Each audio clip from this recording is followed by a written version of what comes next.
Si Saint Figureland Shamrock ay isang makapangyarihang karakter sa seryeng One Piece.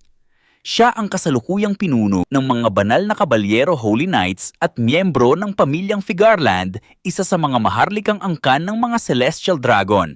Siya rin ang kambal na kapatid ni Shanks, isa sa mga emperador ng dagat. Pinagmulan at pamilya, si Shamrock ay anak ni Saint Figarland Garling, ang dating pinakamataas na commander ng mga banal na kabalyero na kalaunan ay naging isa sa 5 nakatatanda 5 elders.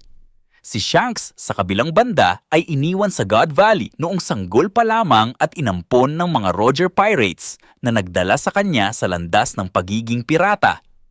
Bagaman bumalik si Shanks sa Mary Joyce sa ilang pagkakataon, mas pinili niyang mamuhay bilang pirata sa mas mababang mundo. Pagkakakilanlan at kakayahan, si Shamrock ay may matangkad at matipunong pangangatawan na may mahabang buhok na nakaayos sa isang maliit na tirintas sa kaliwang bahagi ng kanyang ulo. Dahil kambal sila ni Shanks, halos magkapareho ang kanilang itsura, bagaman wala siyang mga peklat sa kaliwang mata at kumpleto ang kanyang mga braso.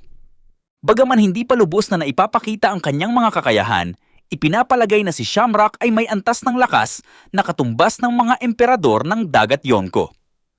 Malaki ang posibilidad na siya ay nagtataglay ng advanced na Supreme King Haki at maaaring mayroong Devil Fruit Power. Pagganap sa Elbaf Arc, sa kasalukuyang Elbaf Arc ng One Piece, si Shamrock ay ipinakilala bilang pangunahing antagonista. Kasama ang kanyang kasamahan na si Gunko, dumating sila sa Elbaf upang hikayatin ang prinsipe ng mga higante na si Loki na sumali sa kanilang hanay.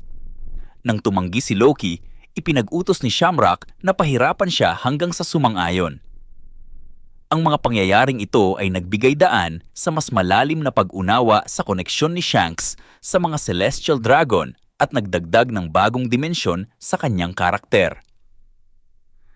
Ang paglitaw ni Shamrock Figureland ay nagdala ng bagong pananaw sa kasaysayan at koneksyon ng mga pangunahing tauhan sa One Piece. Partikular na kay Shanks, at nagbigay ng mas malalim na pag-unawa sa dinamika ng kapangyarihan sa mundo ng serye. Huwag palampasin ang mga exciting na content. I-like, i-follow at i-share para lagi kang updated. Subscribe na sa Orakanime